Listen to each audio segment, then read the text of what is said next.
اعوذ باللہ من الشیطان الرجیم بسم اللہ الرحمن الرحیم۔ محترم ناظرین، السلام علیکم ورحمۃ اللہ وبرکاتہ۔ حضرت عیسیٰ علیہ السلام کا واقعہ۔ محترم ناظرین، بیان کیا جاتا ہے کہ بنی اسرائیل میں ایک شخص تھا جس کی بیوی نہایت ہی حسین تھی، جس پر وہ اسرائیلی فرفشتہ تھا۔ چنانچہ جب اس عورت کا انتقال ہوا تو اس اسرائیلی شخص کو بڑا قلق ہوا اور ایک مدت تک اس کی قبر پر بیٹھا روتا رہا۔ اتفاقاً حضرت عیسیٰ علیہ السلام کا ادھر سے گزر ہوا تو انہوں نے اس اسرائیلی کو پریشان حال دیکھ کر اس سے سبب جانا۔ تو جب اسرائیلی نے اپنا واقعہ بیان کیا تو حضرت عیسیٰ علیہ السلام نے دریافت فرمایا، کیا تو چاہتا ہے کہ میں اس کو تیرے لیے زندہ کر دوں؟ تو اس نے عرض کیا، ہاں حضور، میں یہی چاہتا ہوں۔ چنانچہ جب حضرت عیسیٰ علیہ السلام نے اس قبر کے مردے کو آواز دی تو قبر سے ایک حبشی غلام، جس کے ناک کے نتھنوں، آنکھوں اور جسم کے دوسرے سوراخوں سے آگ کی لپیٹیں اٹھ رہی تھیں، حضرت عیسیٰ علیہ السلام کو دیکھتے غلام نے کلمہ پڑھا، لا الہ الا اللہ عیسیٰ روح اللہ۔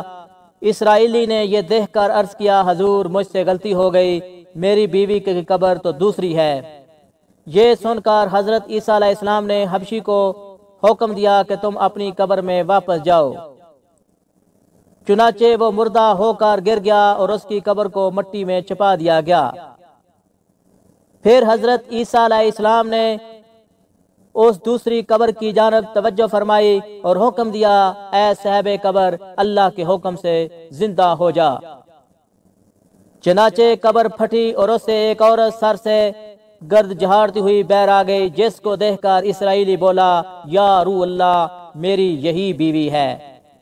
پھر حضرت عیسیٰ علیہ السلام کے حکم سے وہ اسرائیلی اپنی بیوی کو ہمراہ لے کر واپس ہونے لگا، مگر عرصے سے جاگا ہوا تھا، اس لیے اس پر نیند کا غلبہ ہو گیا اور اس نے بیوی سے کہا کہ تیری قبر پر گرا وزاری اور بیداری نے مجھے ہلاک کر دیا ہے، اس لیے میں چاہتا ہوں کہ کچھ دیر آرام کر لوں۔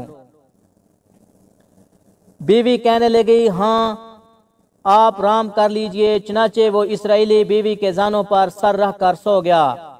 اتنے میں ایک گھوڑے سوار پر ایک شہزادے کا ادھر سے گزر ہوا جو اپنے زمانے کا یکتا حسین تھا، جس کو دیکھ کر شہزادی اس پر فرفشتہ ہو گئی اور اس کا دل قابو میں نہ رہا۔ اس نے سر زانوں سے نیچے رکھا اور فرط محبت اور غلبہ عشق سے مجبور ہو کر شہزادے کے سامنے جا کھڑی ہوئی۔ ادھر جیسے ہی شہزادے کی نظر اس پر پڑی، وہ بھی اس کو دیکھ کر اس پر فرشتہ ہو گیا اور عورت کی خواہش اس کو اپنے گھوڑے پر بٹھا کر لے گیا۔ چنانچہ اس کے شوہر نے بیدار ہو کر جب اپنی بیوی کو نہ پایا تو نہایت ہی پریشان ہوا، اس کے ملنے کی تدبیر سوچنے لگا۔ سوچتے سوچتے آخر اس نے نشانہ قدم پر چل کر اپنی بیوی کو تلاش کر لیا، جو شہزادے کے پاس پہنچ چکی تھی۔ اس کو دیکھ کر اسرائیلی شہزادے سے عرض کیا کہ یہ میری بیوی ہے، آپ اس کو چھوڑ دیجئے۔ ابھی شہزادہ کچھ کہنے ہی نہ پایا تھا کہ اس عورت نے کہا کہ میں تیری بیوی نہیں ہوں بلکہ شہزادے کی لونڈی ہوں۔ محترم ناظرین، یہ سن کر شہزادہ اسرائیلی کہنے لگا، مجھ سے میری لونڈی کو لینا چاہتے ہو؟ اس نے کہا، خدا کی قسم یہ میری بیوی ہے جس کو میرے سردار حضرت عیسیٰ علیہ السلام نے مرنے کے بعد میرے لیے زندہ کیا ہے۔ محترم ناظرین، ابھی یہ گفتگو ہو رہی تھی تو اتفاقاً حضرت عیسیٰ علیہ السلام وہاں تشریف لے آئے، جن کو دیکھ کر اسرائیلی کہنے لگا، یا روح اللہ، کیا یہ میری وہ بیوی نہیں ہے جس کو آپ نے میرے لیے زندہ کیا تھا؟ حضرت عیسیٰ علیہ السلام نے فرمایا، ہاں یہ وہی ہے۔ یہ سن کر عورت کہنے لگی، یا روح اللہ، یہ شخص جھوٹا ہے، میں اس شہزادے کی لونڈی ہوں۔ محترم ناظرین، حضرت عیسیٰ علیہ السلام نے فرمایا، کیا تو وہ عورت نہیں ہو جس کو میں نے اللہ کے حکم سے زندہ کیا ہے؟ عورت نے کہا، یا روح اللہ، با خدا میں وہ نہیں ہوں۔ اس کے بعد حضرت عیسیٰ علیہ السلام نے فرمایا، جو جان خدا کے حکم سے میں نے تجھے دی ہے اس کو واپس کر دے۔ یہ سنتے ہی وہ عورت پھر مردہ ہو کر گر پڑی۔ پھر حضرت عیسیٰ علیہ السلام فرمانے لگے جو شخص ایسے آدمی کو دیکھنا جائے جو کافر مرا تھا اور زندہ ہو کر ایمان لایا تو وہ اس حبشی غلام کو دیکھ لے، اور جو کوئی ایسے شخص کو دیکھنا چاہے جو مومن مرا تھا پھر اللہ نے اس کو زندہ کیا اور کافر ہو کر حالت کفر میں مر گیا تو وہ اس عورت کو دیکھ لے۔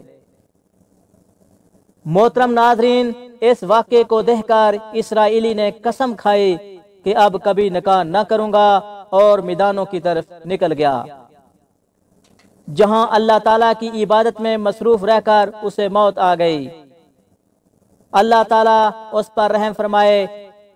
نبی اور رسول کے اقرار اور انکار کا نتیجہ اس حقیقت سے ظاہر ہوتا ہے اور سبق ملتا ہے کہ کامیابی اپنے نبی کی اطاعت اور محبت ہی سے مل سکتی ہے۔ چنانچہ ہمیں بھی چاہیے کہ ہر حال اپنے نبی صلی اللہ علیہ وآلہ وسلم کی اطاعت کو سامنے رکھیں، چاہے دل مانے یا نہ مانے، نبی کریم صلی اللہ علیہ وآلہ وسلم کے طریقوں کو لازمی اپنایا جائے۔